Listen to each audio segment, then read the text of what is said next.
जय। आए संत भक्तों की जय। गुरु गोविंद की जय। साहिब साहिब। संसार में मनुष्य जाति जो है वो बड़ा ही उलझन में है।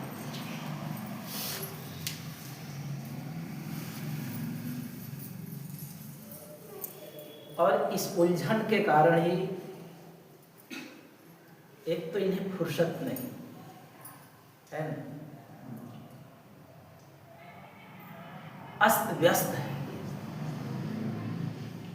कहीं जाने की तैयारी में, कहीं पहुंचने की तैयारी में, सदा ही अस्त व्यस्त है। उसकी व्यस्तता इतनी काफी है कि उसे ये भी पता नहीं कि हम कहाँ जा रहे हैं। इतनी व्यस्तता है उसकी कि ये पता नहीं कि हम कहाँ जा रहे हैं। वो कहाँ जा रहे हैं ये बताने के लिए ही इस भूधरातल पर संतों का आगमन, क्योंकि अभी तक उनको खबर नहीं पड़ा कि हम कहाँ जा रहे हैं। और उनकी व्यस्तता क्या है? कुछ इकट्ठा करना, धन इकट्ठा करना, पद इकट्ठा करना, संसार इकट्ठा करना। संसार मतलब समझते हो, जन समाज को भी वो इकट्ठा करते हैं अपने जीवन में। वो इकट्ठा करने में ही व्यस्त रहते हैं। लेकिन इकट्ठा कर कर तुम्हें जाना कहाँ, इसकी पता लगाते हो आप सब? किस जगह जाने की तैयारी? और अंत में सब छूट जाता है, कुछ साथ ना जाता।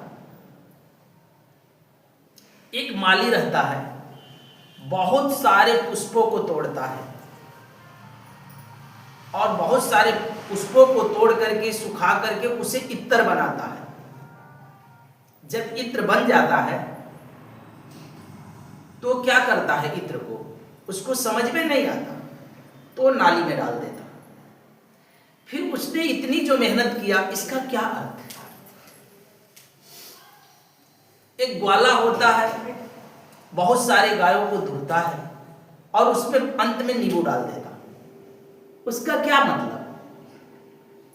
कोई मतलब? ऐसे ही हम सभी के जीवन की कहानी है। हम बड़े ही श्रद्धा से संतों के निकट जाते हैं, मंदिरों में जाते हैं, मस्जिदों में जाते हैं, धर्म स्थलों पर जाते हैं, भगवान की पूजा पाठ करते हैं, बहुत सारे कार्य करते हैं जिससे कि मेरे जीवन का कल्याण होगा, हम परमात्मा द्वार तक पहुंचे। लेकिन हम क्या करते हैं कि एक तरफ से तो धर्म करते हैं, सोचते हैं कि हम धर्म करेंगे, हम सुमिरन करेंगे, लेकिन हमारे भीतर छल भी करते हैं, कपट भी रखते हैं, द्वेष भी रखते हैं, द्वंद्व भी रखते हैं, ईर्ष्या भी रखते हैं। और जब तुम्हारे भीतर द्वेष, ईर्ष्या, द्वंद्व, छल, कपट रहता, उस समय में तुम्हें परमात्मा का ख्याल रहता क्या? फिर तुम्हारी भक्ति कहाँ चली जाती?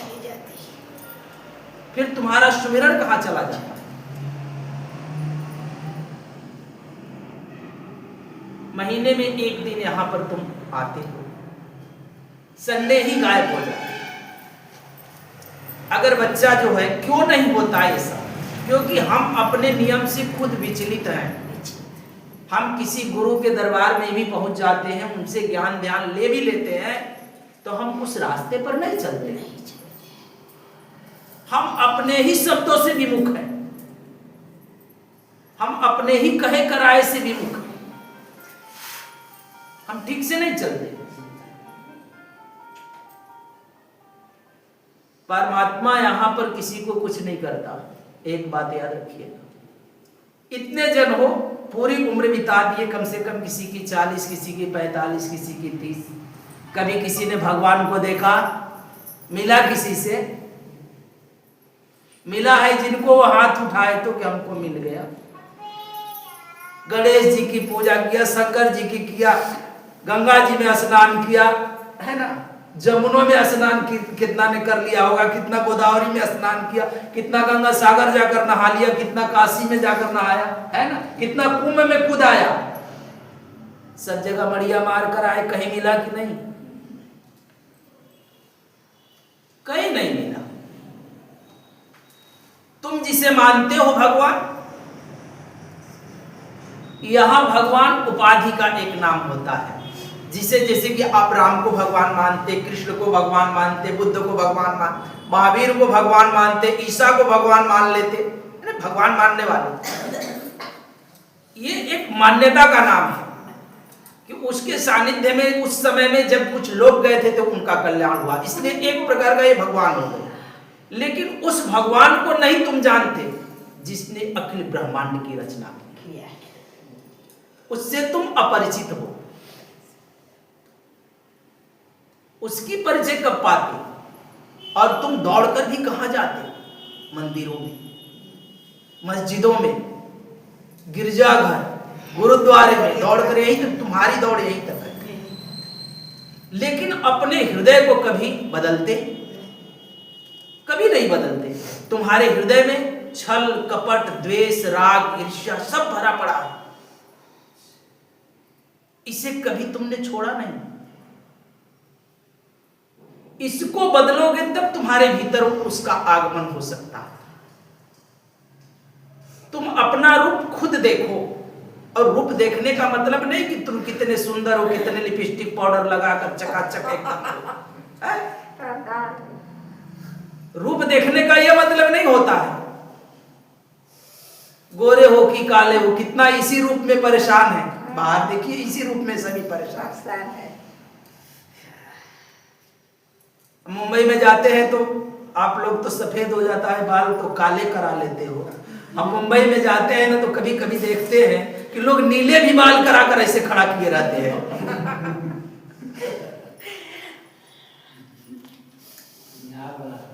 नीले बाल, नीले आसमानी कलर का, दूर से देखोगे तो उनकी लाइट मारेगी।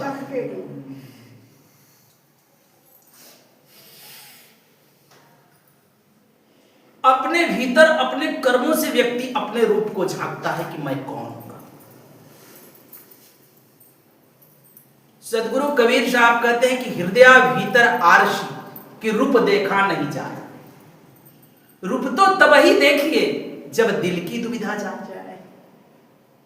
कहते हैं कि तुम्हारे हृदय में आरसी मतलब शीशा होता है। जिस प्रकार से तुम शीशे के सामने खड़े हो जाते हो तो पता चलता है ना कि मेरे चेहरे पर काला लगा है कि पीला लगा है, कोई चीज दिखाई पड़ जाता है तो मैं क्या करता हूं, उसको साफ कर लेता हूं, पानी से साबुन से धो लेता हूं।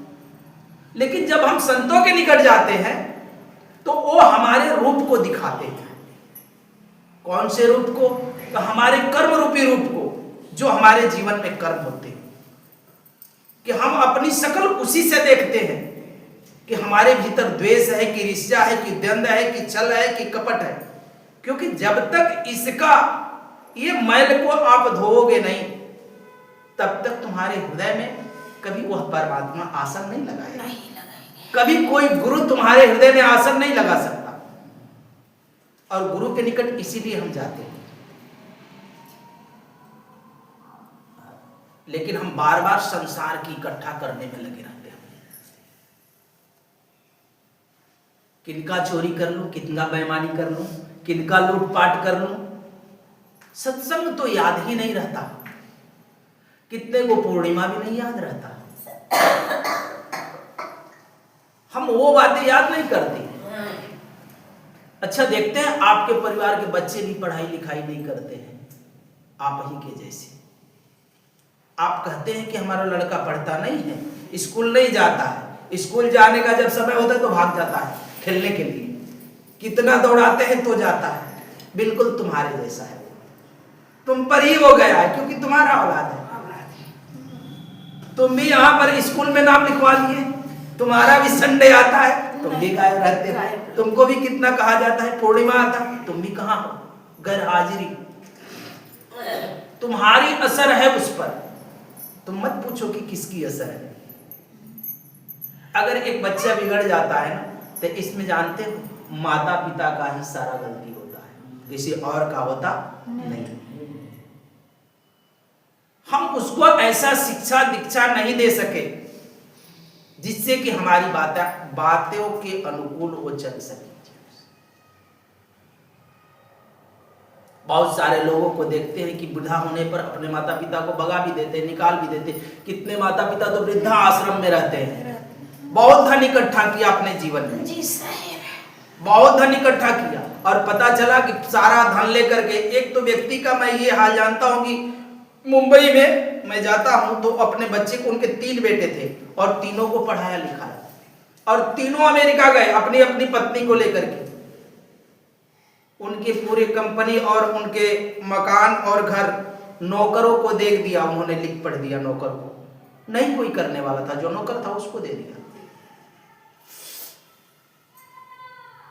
तो हम भी जीवन में वैसा ही कर्म करते हैं। कभी हम परमात्मा की खोज करते हैं, कभी नहीं करते। कि करते हैं आप लोग? नहीं करते। उस धोबी की तरह है आप लोग कि एक रत्ती के जोर लगावे छोड़ दिए भर मासा, धोबिया जल बीच मरता प्यासा। जल में खाड़ पिए नहीं मूर्ख, अच्छा जल है खासा। तुम भगवान को खोजते फिरते हो और भगवान रूपी जीवन तुमको मिला हुआ है। तुम कभी अपने भीतर नहीं टटोलते हो उसको, तुम बाहर बाहर खोजते हो, निरंतर ही बाहर बाहर खोजते हो। अपने भीतर एक बार गोता लगा कर देखो, वो दूर नहीं है, तुम्हारे श्वास से भी अधिक निकट है। लेकिन हमने कभी खोजा नहीं। गुरु से नाम भी मिल गया तो उसकी भी कमाई नहीं किया, नाम की कमाई कभी हमने नहीं किया। क्योंकि अगर कहीं उसके निकट जाने का कोई रास्ता है तो गुरु नाम, गुरु से जो नाम मिल गया और नाम जो मिल गया तो साहब कहते हैं कि नाम मिलावत रूप को जो जन खोजी हो। जो खोजी होता है वही उसका दीदार करता, वही उसका दर्शन पाता है। हम तो हमेशा घर हाजिरी में चलते हैं, न नियम से हम ध्यान करते हैं न सुमिरन करते हैं, हम कुछ नहीं करते। साहब भी कहते हैं कि भजले गुरु का नाम रे बंदे, भजले गुरु का नाम।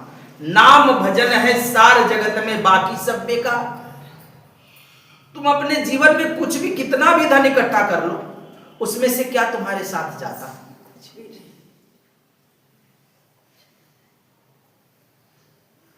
कुछ तो ले जाते हो। अरे ज्यादा नहीं ले जाओगे तो 1-2 रुपया तो ले जाओगे।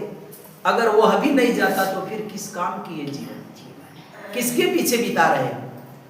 इतनी सी बातें नहीं समझ में आई। जो नाम की कमाई करता है व्यक्ति, वही परमात्मा का अधिकारी होता है, दूसरा कौन है? इसलिए साहब भी कहते हैं कि नाम भजन है सार जगत में। अगर सार है इस संसार में कुछ, तो नाम की कमाई है। और नाम क्या है? तो वो गुरुओं से मिलता है, गुरु उसे दर्शाता है,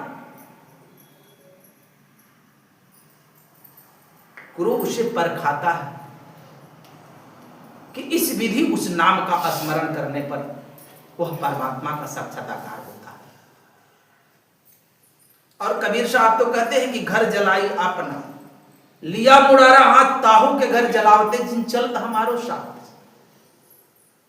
कहते हैं कि मैं तो अपने घर को फूंक दिया। कोई आप लोग अपना घर फूंकते हो? घर फूंकते हो कि उसको सजाते संवारते हो? घर को और सजाते हो ना जी, कि फूंकते हो? अगर घर का नींव दे दिए तो दीवार खड़ा करोगे, दीवार दे दिए तो प्लस्तरा कराओगे, प्लस्तरा करा दिए तो डेंटिंग पेंटिंग कराओगे, है कि नहीं? डेंटिंग पेंटिंग सब क्लियर हो गया तो फिर स्वर्ण कलश चढ़ाओगे, पूजा पाठ कराओगे, है कि नहीं? लेकिन सदगुरु कबीर इस तरह की बातें नहीं कर रहे हैं। तो कहते हैं घर जलाई अपना, लिया मुरारा हाथ। अब वह व्यक्ति घर जला सकता है जिसे यह संसार की व्यर्थता दिखाई पड़ गई। दूसरा नहीं घर जलाएगा। घर कौन जलाता है? घर कोई दूसरा कोई अपना जलाएगा, लेकिन उसे लगे कि ये तो जला ही हुआ है, इसको धो करके मैं क्या करूंगा। वही व्यक्ति जला सकता है कि ये तो मेरे जीवन का झंझट है, ये मेरे रास्ते का, मेरा परमात्मा द्वार तक पहुंचने का ये तो कांटा है।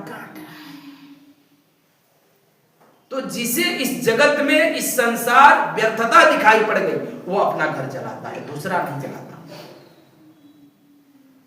कहते कि ताहू के घर जलावते दिन चलत हमारो साथ। कहते कि अगर तुम मेरे साथ चलना चाहते हो, अगर उस द्वार तक पहुंचना चाहते हो, अगर यह दूसरा दुख की पीड़ाओं से तुम मुक्त होना चाहते हो, तभी तुम हमारे साथ चलना। और हमारे साथ चलने का मतलब एक ही होता है कि तुम्हें भी अपना घर को फूंक देना ही पड़ेगा। घर का फूंकने का मतलब नहीं कि तुम जाकर अपना घर में आग लगा देना। मैं वो घर की बातें नहीं कर रहा कि गए घर पर और माचिस मार दिए, कहेंगे गुरुजी कह दिए हैं इसलिए सब कुछ लेवा बिस्तर सब फूंक फाक दिए हम भैया, घर का अनाज बताए। ऐसा ना कर।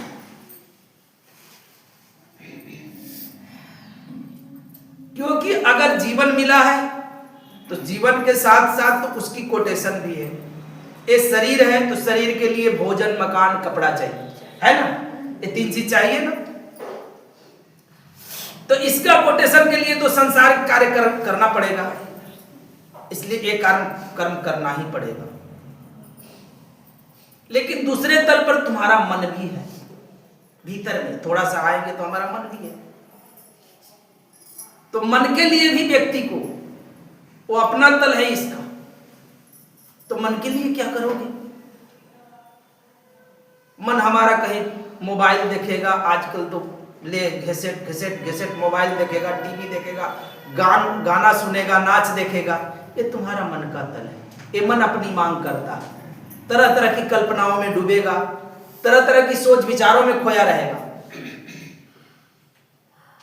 एक आत्मा का भी तल होता है, उसका सुधि कभी लेते हो कि नहीं?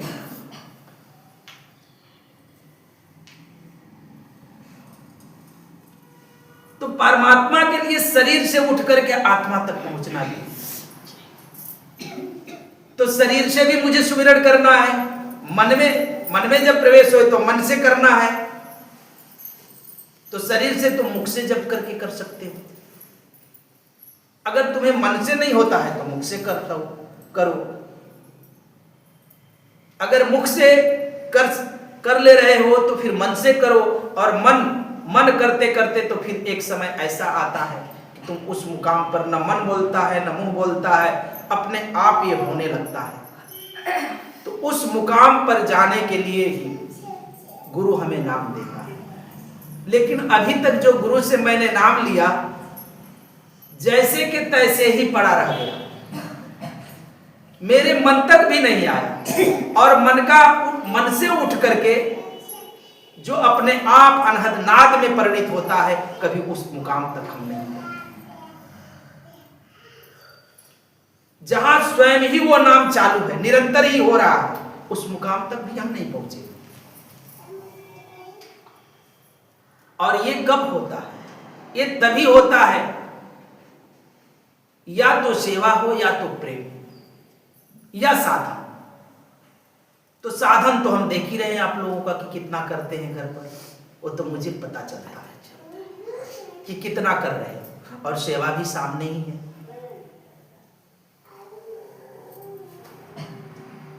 साहब भी कहते हैं कि 5 पहर गए काम में, कि 3 पहर गए सोए, 1 पहर हरि भक्ति बिन मुक्ति कैसे हो। तो कम से कम 1 पहर तो भक्ति में लगना चाहिए प्रतिदिन व्यक्ति। तुम हफ्ते में 1 दिन भी नहीं पहुंचते हो तो तुम घर पर क्या करते हो?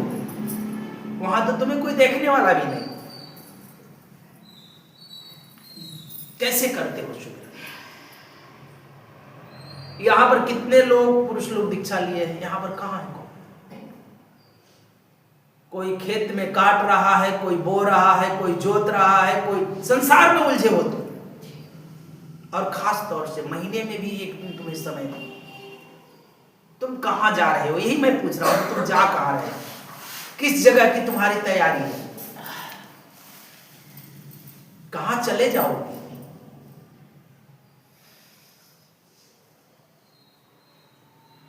तो गुरु दीक्षा लेने का मतलब होता है कि हम नियमतः उस स्थान पर पहुंचे, और जब तक हम पहुंचेंगे नहीं तब तक कुछ नहीं जानेंगे। जो बच्चा प्रतिदिन स्कूल ना जाता हो, समय समय से स्कूल ना जाता हो, तो उसका जब सर्टिफिकेट मिलता है तो उसको चरित्रवान लिखा जाता है? उस पर क्या लिखा जाता है सर्टिफिकेट पर, मालूम है? उसकी सभी साफ सुथरा नहीं लिखी जाती है। जो बाहर की कर्म है वो तो हम पूरा नहीं कर पा रहे हैं, अंतर सतह की तुम क्या कर्म पूरा करोगे? वो तो तुम्हारा कोई नहीं दिखता, वो तो तुम ही उसका मालिक हो। तुम्हारे भीतर कितने बार छल कपट उठते होंगे वो तुम्हें पता है। कितनी द्वंद्वता उठती है वो तुम्हें पता है, कितना ईर्ष्या जन्म लेता है वो तुम्हें पता है। और इसे न उठने के लिए ही हम अपने जीवन में सुमिरन करते हैं, गुरु से नाम लिया हुआ नाम की कमाई करते हैं, स्मरण करते हैं, ध्यान करते हैं, सेवा में रहते हैं, दूसरा कुछ कारण से नहीं। कितने लोग तो कहते हैं कि यहां आने से क्या मिलता है, यहां आने से पैसा नहीं मिलता है, हम पैसा थोड़ा बांटते हैं, यहां पर पैसे का थोड़ा पेड़ लगाए।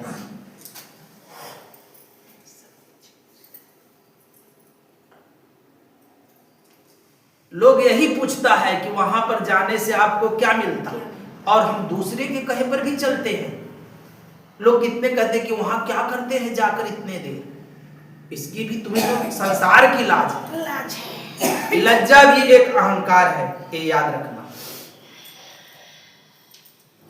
मीरा ने कहा कि मैंने लोक लाज सब छोड़ी, भैरे मैं तो प्रेम दीवानी, मेरो दर्द न जाने को। जिसने अपने जीवन की लोक लज्जा छोड़ दे वही व्यक्ति भक्ति करने जाता है, दूसरा कोई भक्ति नहीं। ऊंच नीच भेद भाव जात पात सब त्याग दे वो व्यक्ति भक्ति करता है, दूसरा व्यक्ति भक्ति नहीं करता। इसलिए सदगुरु कबीर साहब कहते हैं कि भक्ति करत कोई सूरमा, जाति वर्ण कुल खोए। दूसरा भक्ति नहीं करता, जात अपने को गिनने वाला लोग भक्ति नहीं करता कि हम इतना बड़ा आदमी, हम जे बाबा के दरबार में, वैसा लोग नहीं भक्ति करता। यहां भी मैं देखता हूं कि बहुत सारे लोग अहंकार में बस भूले भूले फिरते हैं, अहंकार में फूले फूले फिरते हैं। हम तो आदमी है, आदमी जाएगा उनको भक्ति करने, औरतें न जाती है वहां पर पूजा पाठ करने, आदमी कहीं पूजा पाठ करता है ध्यान साधन। ऐसे भी लोग हैं, ऐसे भी लोग हैं, कहते हैं स्त्रियां भक्ति करती है पुरुष भक्ति नहीं करता। ऐसे ऐसे भी लोग पड़े। हम तो आदमी हैं, हम क्यों साधन भजन करें? हमारे घरे वाली कर लेती है, ठीक है भैया, घरे वाली कर लेती है तो घरे वाली खाना खा लेगी, तुम्हारा पेट भर जाना चाहिए। नहीं, घरे वाली खा लेगी तो तुम्हारा पेट नहीं भर जाएगा।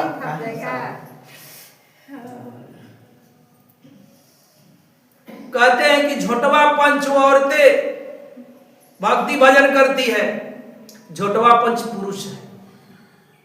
अब हम बता देते हैं कि कैसे है भाई। जिसको माया जकड़ ले वही न, वो स्त्री का गुण पाया जाता। जो अत्याधिक माया, साहब कहते हैं कि माया माया सब कहे, माया चिन्हे न को। स्त्री को माया नहीं कहा गया है। जिनके मन में संसार रचने की सदा और संसार को पकड़ने की सदा चाहत रहती है उसे स्त्री कहा गया है। तुम्हारे अधीन तो कहते हैं कि घर की नारी को कहे तन की नारी ना, सभी मनुष्यों के पास अपने अंदर में उस एक स्त्री रहती है। ये भी तुम्हारे संग नहीं है। सभी पुरुषों स्त्रियों सभी के साथ वह नारी रहती है। वो नारी सबको नचाती है।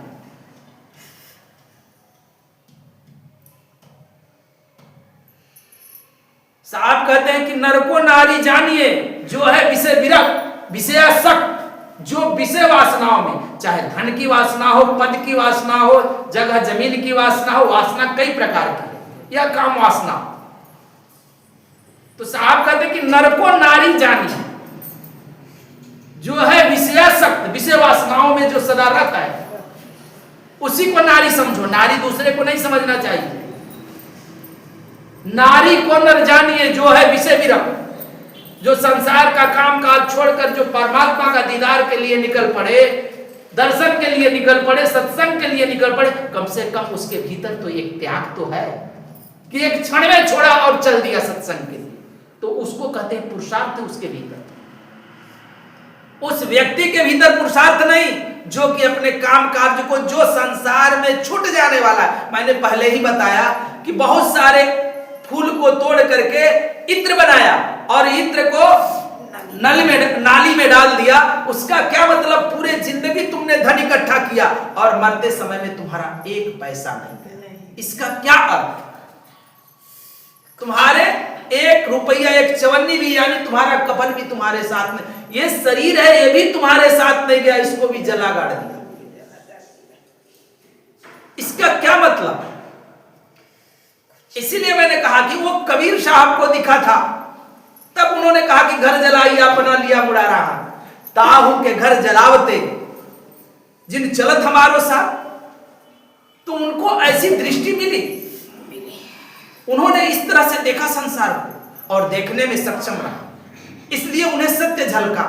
हमने अपने जीवन में नहीं देख पाया, हम तो भूले भूले फिरते हैं, हम भूले भूले भी फिरते हैं और फूले फूले भी फिरते हैं कि हमारे पास इतना धन है, इतना जगह है, इतना जमीन है, हमारा इतना सवांग है, इतना परिवार है, हम इतना बड़ा आदमी है। इस बहम में तुम भूले भूले फिर रहे हो। भूले और फूले दोनों, एक तो भूले हो, दूसरे फूले भी हो। फूले मतलब अहंकार में चल रहे हो, गुमान में।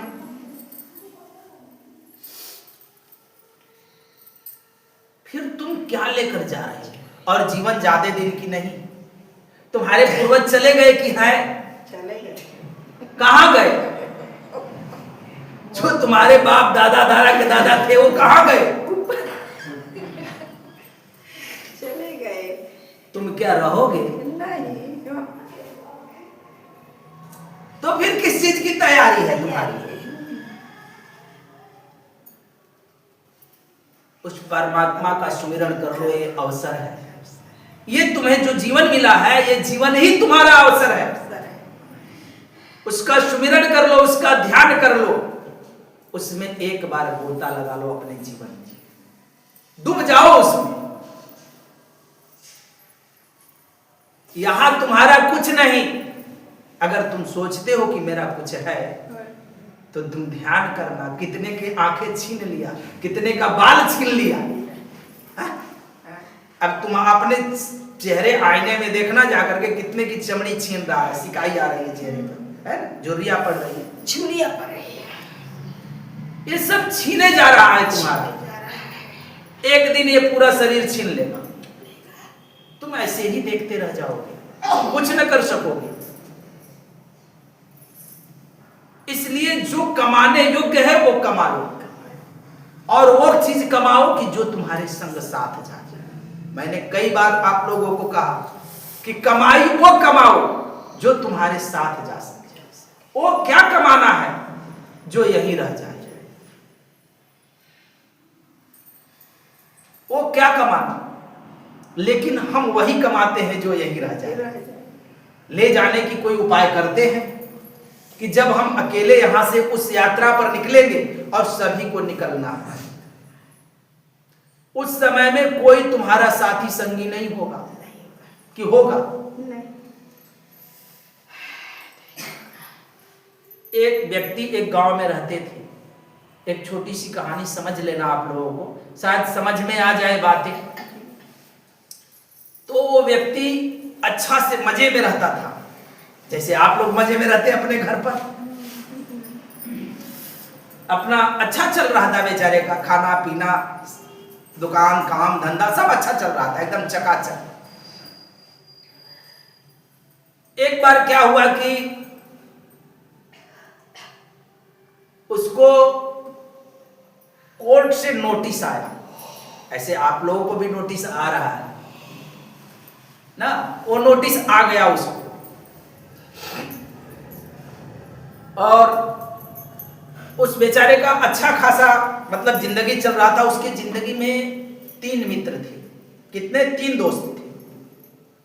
तो तीनों मित्र थे, तो एक मित्र के पास वो प्रतिदिन जाया आया करता था, सुबह शाम, एकदम हमेशा दिन भर, जब भी मत तभी जाना। एक मित्र के पास उस तरह से एकदम बिल्कुल आना जाना हमेशा रहता था उसका। दूसरा जो उसका मित्र था, उससे कभी हफ्ते में एक आध बार भेंट कर लेता था, कभी कदार। और जो उसका तीसरा मित्र था, तो कभी 6 महीने, साल भर पर कभी कदार भेंट हो गई तो हो गई, ऐसे ही होता था उसकी मुलाकात। अब बाकी अच्छी चलती थी। और जो पहला दोस्त था उस पर बड़ा ही भरोसा था, उसको फेथ था कि नहीं मेरा मित्र है, तो बिना उसके उसको चैन भी नहीं पड़ता था, जैसे आप लोग सभी बेचैनी में हैं, तो उसको चैन कभी नहीं पड़ता था। अब उसी में कोर्ट से एक बार नोटिस आ गया। नोटिस आया कोर्ट से तो गया, कोर्ट में जाना पड़ा उसको। अब सभी को जाना पड़ता है जब नोटिस आ जाती है कोर्ट से, तो बेचारा गया नोटिस आने पर। कोर्ट में गया तो उसको जज ने फांसी का आदेश दे दिया, फांसी सुनाया। और बड़ा ही परेशान हो गया। कहा कि तुमको कल फांसी लगेगी। बोले कि महाराज इससे बचने का उपाय हजूर। कहा कि बच सकते हो अगर कोई एक व्यक्ति तुम्हारी गवाही दे दे तो। ये बात सुना तो थोड़ा उसको राहत मिला कि भाई एक व्यक्ति की गवाही है, और दुनिया दे चाहे ना दे, मेरा एक दोस्त है वो तो निश्चित ही देगा। यह सोच करके वो अपने घर आया। जब घर पर आया तो कहा कि चले पहले दोस्त के पास चले, उसको कहे कि चले गवाही दे दे, ऐसा ऐसा बात है। बेचारा अपना जो रात दिन जिसके पास जाकर बैठता था, तो उसके यहाँ गया। तो इसका जो दोस्त था, इसको दूर से ही देखा तो अपना दरवाजा बंद कर लिया। क्या कर लिया? दरवाजा बंद कर दिया। ये बेचारा देख नहीं पाया, लेकिन उसने पहले ही दरवाजा बंद कर लिया। तो ये गया, खटखटाया, आवाज किया, तो भीतर से आवाज आई कि कौन? अरे मैं हूं तुम्हारा दोस्त। कहा कि कौन दोस्त? फलाने आदमी अपना नाम बताया। बोला मैं नहीं जानता कौन आदमी हो, मैं रोज आता हूं जाता हूं। ये अचानक बोल रहा कि मैं नहीं जानता। बिल्कुल ही एकदम दोनों हाथ उठा दिया कि मैं जानता ही नहीं, तुमको पहचानता ही नहीं। निराश हो गया एकदम। कहा कि अब क्या करूं, मैं तो इसी पर भरोसा किया था, बहुत बड़ा भरोसा किया था।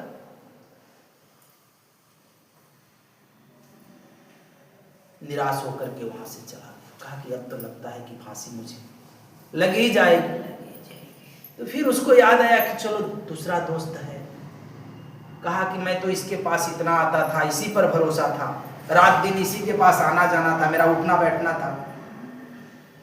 और जब यही दरवाजा बंद कर दिया, बोला कि मैं ही नहीं पहचानता हूं, तो उसके पास तो हफ्ते में कभी जाता हूं, उसका क्या। तो लेकिन दूसरे दोस्त के पास थोड़ी सी हिम्मत जुटाया। कहा कि पूछने में क्या जा रहा, चलो पूछ ही लेता हूं। तो वहां भी वो चला गया दूसरे दोस्त के पास। उसके यहाँ हफ्ते में कभी कभी कदार 10 मिनट 5 मिनट के लिए चला जाता था। तो गया, दरवाजा खटखटाया तो उसने दरवाजा खोला। बोला कि क्या बात, कैसे आना हुआ? तो बताया कि क्या करें, मुझे एक गवाह की जरूरत है। अगर आप कोर्ट में मेरी गवाही दे दोगे तो मेरी फांसी रुक जाएगी, फांसी नहीं लगेगी। बोला कि भाई गवाही तो दे दूं। वो क्या कहता है कि देखो हम गवाही वाही भाई नहीं देंगे, क्योंकि जिस चीज को हम जानते ही नहीं उसकी गवाही कैसे दें। रही बात कि कहोगे तो मैं कोर्ट तक जा सकता हूं, कोर्ट तक जा सकता हूं, वहां तक भी मैं चला जाऊंगा, लेकिन गवाही मैं गवाही नहीं दे सकता। मैं जज के सामने मैं गवाही कैसे दे सकता, मैं नहीं दूंगा। वहां भी निराश हो गया, लेकिन कहा कि चलो कम से कम ये दरवाजा तो खोला, ये तो कहा कि मैं कोर्ट तक आ जाऊंगा। लेकिन अब किसको क्या कहूं, लगता है कि अब कल फांसी लग ही जाएगी, अब कोई गवाही मिला नहीं। तो जा रहा था, रास्ते में लौट रहा था निराश होकर के, अपने घर पर भी पहुंचने वाला था, तब तक उसको याद आया कि यार मेरा एक मित्र और है, जहां 6 महीने साल भर में कभी कदार मैं वहां चला जाता हूं। तो चलूं शायद उससे भी पूछ लूं। मान लो इसके यहाँ तो हफ्ते में आता था तो कम से कम द्वार तो खोला, लेकिन जिसके पास प्रतिदिन जाता था दरवाजे बंद, वो तो दरवाजे बंद कर लिया था। कहता था पहचानने से ही इनकार कर दिया। तो यही उम्मीद जगा करके कहा कि चलो उसके पास चलते हैं। तो ये उसके पास, तीसरे मित्र के पास गया। वहां गया तीसरे मित्र के पास, तो वहां देखा कि उसका मित्र दरवाजा खुला है। कहा कि मित्र तुम्हारे, कहा कि बस बस हम तुम्हारी ही प्रतीक्षा कर रहे थे मित्र, कि तुम कब आओगे, आओ पहले पानी वानी पियो, बैठो, क्या हाल चाल है, अपनी कुशल मंगल कहो। कहा कि मत पूछो, मैं बहुत परेशान हूं। अरे ठीक है, परेशान हो, आ गए हो, अब सारा समस्या का निदान हो जाएगा, जो भी परेशानी होगा देखा जाएगा, पहले आओ पानी वानी पियो, खाना वाना खा लो। कहा कि नहीं खाना नहीं, मेरी कल कोर्ट में गवाही है, कि बस इतनी सी बात है, कोर्ट में गवाही देनी है ना, मैं हूं ना, चिंता मत करो, आओ पहले खाना पीना खाओ, कोर्ट में गवाही देनी। हमारा भी जिंदगी का यही ऐसा ही हाल है। पैसा तुम्हारा सबसे पहले ही दरवाजा बंद कर लेता है। ये तुम्हारा मित्र है तुम्हारे जीवन का। जब गवाही देने की बारी वहां आती है तो वहां तुम्हारा धन जाता नहीं, कभी नहीं जाता है। और तुम्हारे जो कुटुंब परिवार जो है ना, वो सिर्फ कोर्ट तक, यानी तुम्हारे शमशान तक मात्र जाते हैं, उससे आगे जाते होते नहीं। लेकिन जिसे तुम कभी कदार समझ कर आते हो ना, ये तुम्हारी गवाही वहां देगा, दूसरा कोई वहां गवाही देने जाएगा नहीं। इसलिए हमें अपने जीवन में जो गुरु नाम मिला है, जो गुरु की भक्ति है, जो सत्संग है, ये हमें प्रतिदिन अगर अवसर मिले तो सब दिन करना चाहिए। ये हफ्ते की बात नहीं है, ये सब दिन की बात है। लेकिन हम इसमें सब दिन रहते नहीं। इसको 6 महीना पर कभी भंडारा होगा, अब पहुंचेंगे पूरा, है ना, भर भंडारा कभी लग जाए, अगर नहीं होता है तो पूछ भी लेंगे कि महाराज कब भंडारा, इन साल भंडारा नहीं हुआ, तो वो भर भंडारा में हम कभी कदार पहुंचते हैं। तो हमें उसमें सब दिन जाना चाहिए कि कहां जाना चाहिए। इसीलिए मैंने बताया कि कबीर साहब ने जो देखा, उनके पास ऐसी आंख थी, इसलिए उन्होंने इस जगत की व्यर्थता को देख पाया। हमारे पास वैसी आंख नहीं, आंख होते हुए भी हम अंधे हैं। कान रहते हुए भी हम बहरे हैं। चिल्ला चिल्ला कर संतों ने कहा कि परमात्मा का सुमिरन करो, ध्यान करो, साधन करो, लेकिन हम जितना वो चिल्लाया उतना ही हम विसारे।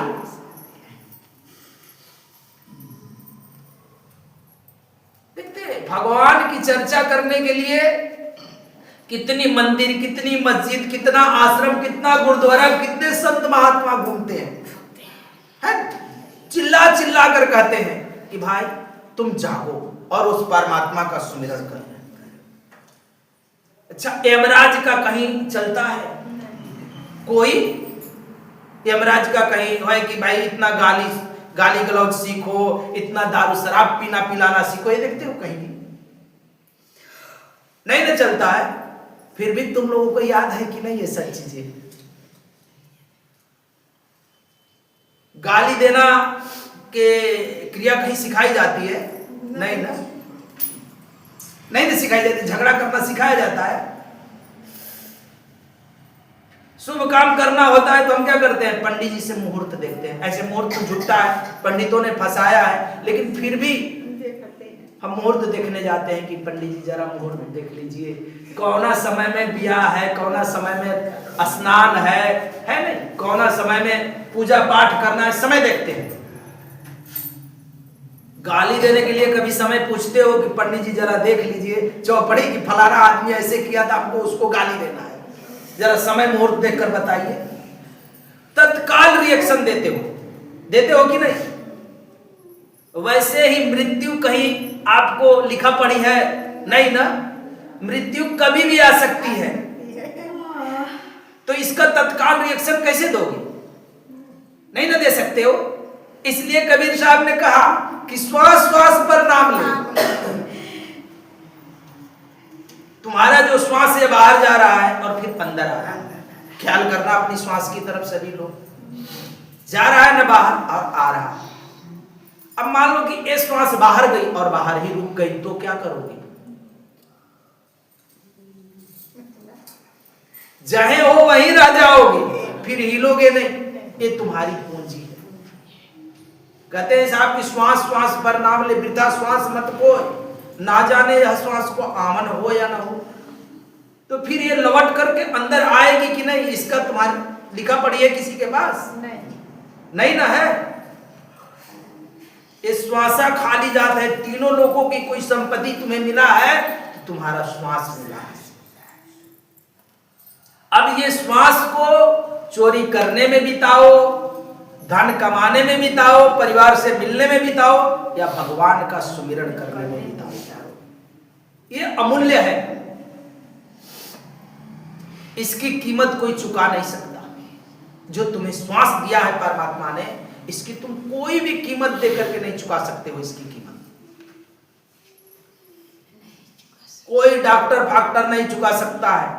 तुम पूरी जिंदगी की अपनी कमाई डॉक्टर के यहां ले जाकर जमा कर दो और कह दो कि 500 श्वास मेरा चला देना, मेरे बाबू का अभी श्वास कट गई है, इसमें जोड़ दे, चलेगी? तो तुम्हारा धन का क्या वैल्यू, कहां तक वैल्यू है? इस धन का उतना ही वैल्यू है। अच्छा पहन लो, अच्छा खा लो, है ना, यानी शरीर तक इसकी सीमा है। इसकी सीमा है, धन का सीमा है। और धन है तो इसका सदुपयोग कर, किसी मजबूर का सहयोग करो, किसी दिन दुखी को सहयोग कर दो। धन है तो करो, नहीं है तो हम नहीं कर रहे कि तुम अपना घर बेच कर दो। लेकिन वो भी हम नहीं करते। हम तो अभी बटोरने में परेशान हैं और इतना बटोर लेना चाहते कि मेरी तीसरी चौथी पांचवी पीढ़ी हमारी खाते रहे बैठ करके। इसलिए मैं ये नहीं कह रहा कि धन नहीं कमाना चाहिए, धन कमाना चाहिए। सदगुरु कबीर साहब कहते हैं कि साईं इतना दीजिए जामे कुटुंब समाए, मैं भी भूखा ना रहूं साधु न भूखा जा। धन उतना ही चाहिए जितना में मेरा परिवार ठीक ठाक से चल सके। इतना न धन कमाने में अस्त व्यस्त हो जाओ कि यही बात भूल जाओ कि मुझे वहां भी जाना है। कम से कम जिंदगी में संसार का धन कमाने के से ज्यादा आत्मधन की महत्ता है। लेकिन यह बात जब व्यक्ति भूल जाता है तो फिर इसका जीवन व्यर्थ ही चला जाता है। इसलिए साहब भी कहते हैं कि भजले गुरु का नाम रे बंदे, भजले गुरु का नाम। नाम भजन है सार जगत में, बाकी सब बेकार। ये सारी चीजें बेकार है, कोई काम आने वाला नहीं। और साहब कहते हैं कि गुरु चरण में सब सुख मिलता, मिटता विषय विकार। गुरु ने जो उपदेश दिया, गुरु के सानिध्य में हमने रहे, गुरु के बताए मार्ग पर चले, तो कहते हैं कि वहां तो अनंत सुख मिलता है। सब सुख, कोई सुख ऐसा नहीं कि जो उसे न मिलता। तो गुरु चरण में सब सुख मिलता, मिटता विषय विकार। मेरे जीवन के समस्त विषय वासना और विकार मिटने लगते हैं उनके जब सानिध्य में रहते हैं। इसलिए निरंतर ही गुरु ने जो नाम देता है, सदा उस नाम की हमें कमाई करनी चाहिए और निरंतर ही हमें सत्संग में जाना चाहिए। हम अपने को सौभाग्यशाली समझते हैं जिस दिन हमारे यहाँ संत पधारते हैं, कोई अतिथि गण आ जाते हैं तो उस दिन हम अपने को सौभाग्यशाली समझते हैं।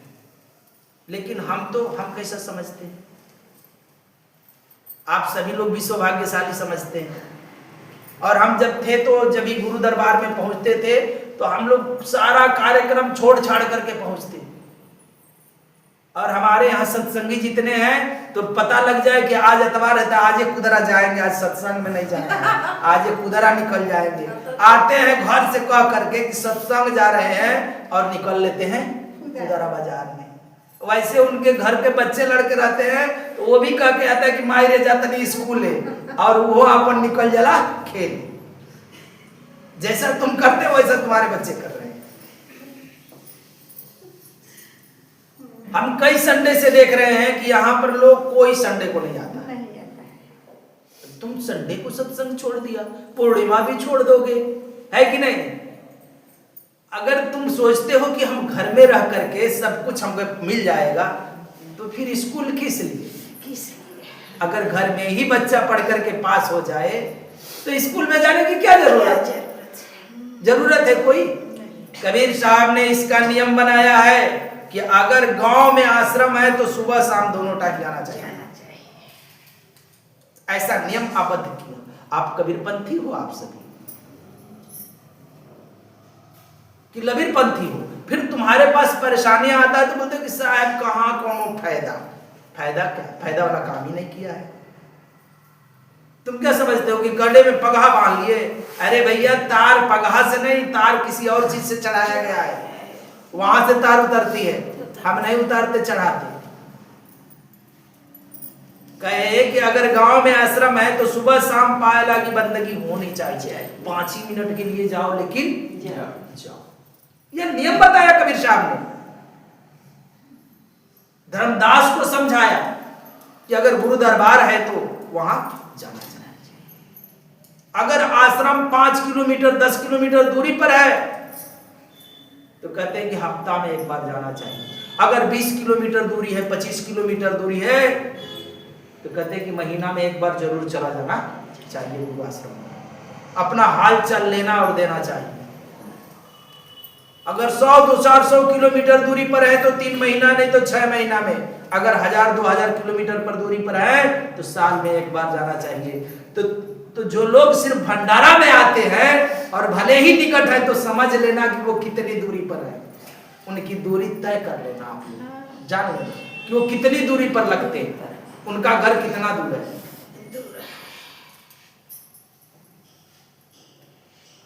दूर वाले जब आते हैं एक दिन के लिए नहीं आते हैं, वो 15 दिन 20 दिन रह करके सारा कोटेशन पूरा कर लेते हैं। तुम निकट रह करके भी दूर हो।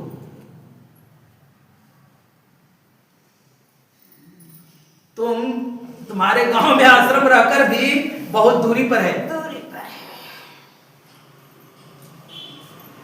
ऐसी तुम्हारी परिस्थिति है। और तुम पूछते हो कि फायदा मतलब सिर्फ धन तरफ ध्यान और आत्मधन कहां जाएगा?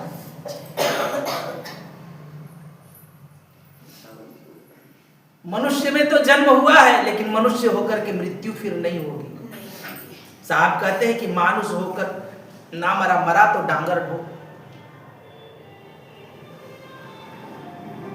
फिर तुम कुत्ते बिलार बन करके मरोगे। कर्म ही ऐसा है। इसलिए जीवन में निरंतर ही सुमिरन भजन सत्संग निरंतर होना चाहिए। और दीक्षा लिए हैं तो दीक्षा का यह नियम है। लेकिन हम दीक्षा ले लिए हैं तो सोचते हैं कि अब क्या, अब हमें क्या सैया भाई कोतवाल डर मोह काहे का है कि नहीं। सदगुरुए कबीर साहब भेंट गए, अब डर किस चीज का, अब तो सतलोके चले जाएंगे। होता है ना कि जब मेरा सैया भाई कोतवाल तो डर मोह काहे का इसमें कितने लोग तो एकदम कबीर साहब को पा लिए हैं।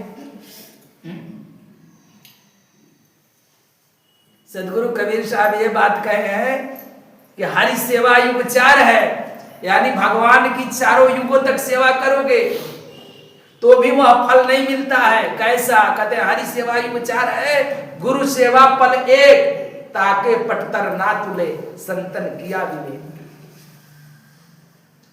तो चारों युगों तक जो व्यक्ति सेवा करता है ना भगवान का, खाली गुरु दरबार का सेवा करे तो उसके बराबरी में कभी नहीं होता है। यही जीवन, अन्य जीवन की बात नहीं मैं कर रहा हूं। जो चारों युगों तक तपस्या करता है लोग तो भी उसको मोक्ष मुक्ति नहीं मिलती। इसलिए गुरु के ही निकट जाने की सभी ग्रंथ, चाहे जितना भी तुम ग्रंथ उठा लो, चाहे जो भी ग्रंथ पढ़ो, वेद पुराण शास्त्र सभी उठा लो, गुरु महिमा ही सभी ने गाया है।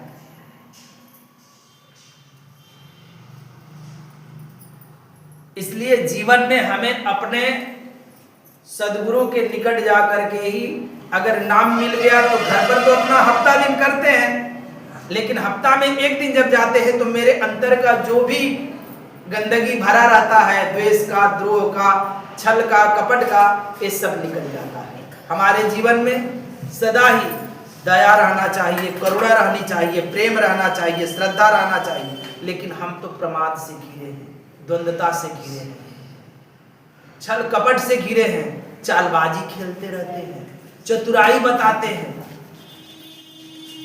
ये सभी चीज जब हम अपने भीतर में रखते हैं तो मेरे हृदय कमल कभी प्रस्फुटित नहीं होता। फिर तुम जो भजन गाते हो ना, ये भजन की बाणियां भी तुम्हारी शुद्ध नहीं निकल पाएगी। तुम्हें खुद लगने लगेगा कि मेरे भीतर से ऐसा नहीं आ रहा जैसे पहले होता था। तुम अपने आप में दहा सकते हो, उतनी चीजें तुम्हें दी गई है। फिर तुम तो वंदना भी करने में भटकोगे क्योंकि करते नहीं। फिर भजन गाने में भी तुम्हारी त्रुटि आने लगेगी, तुम देख लेना। इसलिए सबसे बड़ी बात है, रोज पढ़ते हो गुरु से लगन कठिन मेरे भाई, तो तुम्हारा कठिन ही हो गया लगता है। लगन लगे बिन काज न सरिये, जीव पर लय तर जाए। तो जब तक लगन नहीं लगेगा तब तक वहां से कुछ नहीं मिलेगा, मिलने ही वाला नहीं। लगन लगनी चाहिए। और संसार में कोई भी कार्य को पाने के लिए, किसी भी मंजिल को छूने के लिए लगन की आवश्यकता पड़ती है। अगर लगन नहीं, चाहे सांसारिक कार्य हो और चाहे आध्यात्मिक, चाहे परमात्मा द्वार तक पहुंचना हो, जीवन में लगन लगना बहुत जरूरी है। तो हमें लगन होनी चाहिए अंदर में। अभी तुम सभी लोग आए हो, ये आश्रम सर सफाई के लिए मैंने सभी लोगों को फोन किया, कोई लोग नहीं आया, एक जन आया, बड़ी मुश्किल से वो भी बेचारे आए। बाकी लोग, अब यहां हम सर सफाई करें तो हम तुम्हारी सेवा कर रहे कि तुम हमारी सेवा कर रहे? सोच लेना। फिर तुम मुझे दान दे दोगे कि हमसे लेकर जाओगे? क्या होगा? हम तो प्रतिदिन सेवा में लगे हैं, तुम अपना देखो, हमारे बारे में मत सोचो। अगर ऐसा तुमको लगता होगा कि इनका घर है, कर रहे हैं, तो समझो वैसा है। हम कुछ नहीं कर सकते। तुम कौन लोग हो, अपने को विचार कर लेना कि हम कौन लोग हैं।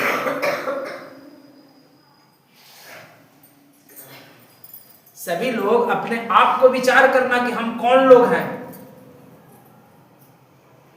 न तुम भक्त बन पाए हो, न किसी धार्मिक व्यक्ति ही बन पाए हो, न कोई साधक ही हो, न तुम धन ही दे सकते हो। तुम्हारे पास है क्या? धन अगर देने की भी कोशिश करोगे तो हमें थोड़ा चाहिए, हमें दोगे तो हम इसमें लगाएंगे। कोई हमारा बेटा बेटी नहीं कि हम शादी करने वाले हैं, उसका देख रेख करना जरूरी है। मेरे पास जो है वो मेरे लिए काफी है। तुम अपने बारे में सोचो। अगर तुम्हारे पास अगर जीवन में दीक्षा लेने के बाद भी उलझन आ रही तो तुम ठीक मार्ग से चल नहीं रहे। अपने को दहा लेना खूब बढ़िया से। अगर संसार अपनी तरफ तुम्हें खींच रहा है तो तुम बहुत दूर हट चुके हो। इसका यह नियम है। प्रेम से बोलिए सदगुरुदेव की, सदगुरु कबीर साहिब की, आए हुए संत भक्तों की, गुरु गोविंद की साहिब।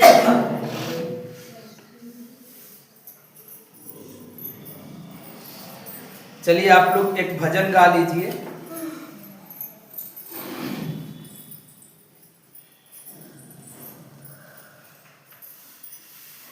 माटी के खिलौना माटी में मिल जाएगा, माटी का खिलौना माटी में मिल जाएगा। मानो मेरा कहना नहीं तो पछताएगा, मानो मेरे कहना नहीं तो पछताएगा। माटी का खिलौना माटी में मिल जाएगा, माटी का खिलौना माटी में मिल जाएगा। मानो मेरा कहना नहीं तो पछताएगा, मानो मेरे कहना नहीं तो पछताएगा। मानो मेरा कहना नहीं तो पछताएगा, मानो मेरा कहना नहीं तो पछताएगा। सुंदर रूप वो देख के भुलायो, सुंदर रूप वो देख के भुलायो। धन जवानी के मद में भुलायो, धन जवानी के मद में भुलायो। सुंदर रूप वो देख के भुलायो, सुंदर रूप वो देख के भुलायो। धन जवानी के मद में भुलायो, धन जवानी के मद में भुलायो। एक दिन हंसाय अकेला उड़ जाएगा, एक दिन हंसाय अकेला उड़ जाएगा। एक दिन हंसाय अकेला उड़ जाएगा, एक दिन हंसाय अकेला उड़ जाएगा। मानो मेरा कहना नहीं तो पछताएगा, मानो मेरा कहना नहीं तो पछताएगा। माटी का खिलौना माटी में मिल जाएगा, माटी का खिलौना माटी में मिल जाएगा। मानो मेरा कहना नहीं तो पछताएगा, मानो मेरा कहना नहीं तो पछताएगा। मानो मेरा कहना नहीं तो पछताएगा, मानो मेरा कहना नहीं तो पछताएगा। पति पत्नी पिता और माता, पति पत्नी पिता और माता। सखा सुमित्रा सहोदर भ्राता, सखा सुमित्रा सहोदर भ्राता। पति पत्नी पिता और माता, पति पत्नी पिता और माता। सखा सुमित्रा सहोदर भ्राता, सखा सुमित्रा सहोदर भ्राता। एक दिन नाता जाएगा, एक दिन नाता सभी से टूट जाएगा, एक दिन नाता सभी से टूट जाएगा, एक दिन नाता सभी से टूट जाएगा। मानो मेरा कहना नहीं तो पछताएगा, मानो मेरा कहना नहीं तो पछताएगा। माटी का खिलौना माटी में मिल जाएगा, माटी का खिलौना माटी में मिल जाएगा, माटी का खिलौना माटी में मिल जाएगा, माटी का खिलौना माटी में मिल जाएगा। मानो मेरा कहना नहीं तो पछताएगा, मानो मेरा कहना नहीं तो पछताएगा, मानो मेरा कहना नहीं तो पछताएगा, मानो मेरा कहना नहीं तो पछताएगा। हीरे जवाहरात के माला तुम्हारे, हीरे जवाहरात के माला तुम्हारे, मखमल के गद्दे और रेशम की साड़ी, मखमल के गद्दे और रेशम की साड़ी, हीरे जवाहरात के माला तुम्हारे, हीरे जवाहरात के माला तुम्हारे, मखमल के गद्दे और रेशम की साड़ी, मखमल के गद्दे और रेशम की साड़ी, हैट कोट फूट सब यही छूट जाएगा, हैट कोट फूट सब यही छूट जाएगा, हैट कोट फूट सब यही छूट जाएगा, हैट कोट फूट सब यही छूट जाएगा। मानो मेरा कहना नहीं तो पछताएगा, मानो मेरा कहना नहीं तो पछताएगा, माटी का खिलौना माटी में मिल जाएगा, माटी का खिलौना माटी में मिल जाएगा, मानो मेरा कहना नहीं तो पछताएगा, मानो मेरा कहना नहीं तो पछताएगा। ये ऐसा जन्म गवाए दियो सोए सोए, ऐसा जन्म गवाए दियो सोए सोए, ये ऐसा जन्म गवाए दियो सोए सोए, ऐसा जन्म गवाए दियो सोए सोए, फिरो पछताइबा दीवाने बंदे रोए रोए, फिरो पछताइबा दीवाने बंदे रोए रोए, ये ऐसा जन्म गवाए दियो सोए सोए, ये ऐसा जन्म गवाए दियो सोए सोए, फिरो पछताइबा दीवाने बंदे रोए रोए, फिरो पछताइबा दीवाने बंदे रोए रोए, मानुष जन्म फिर कभी नहीं पाएगा, मानुष जन्म फिर कभी नहीं पाएगा, मानुष जन्म फिर कभी नहीं पाएगा, मानुष जन्म फिर कभी नहीं पाएगा, मानो मेरा कहना नहीं तो पछताएगा, मानो मेरा कहना नहीं तो पछताएगा, माटी का खिलौना माटी में मिल जाएगा, माटी का खिलौना माटी में मिल जाएगा, माटी का खिलौना माटी में मिल जाएगा, माटी का खिलौना माटी में मिल जाएगा, मानो मेरा कहना नहीं तो पछताएगा, मानो मेरा कहना नहीं तो पछताएगा, मानो मेरा कहना नहीं तो पछताएगा, मानो मेरा कहना नहीं तो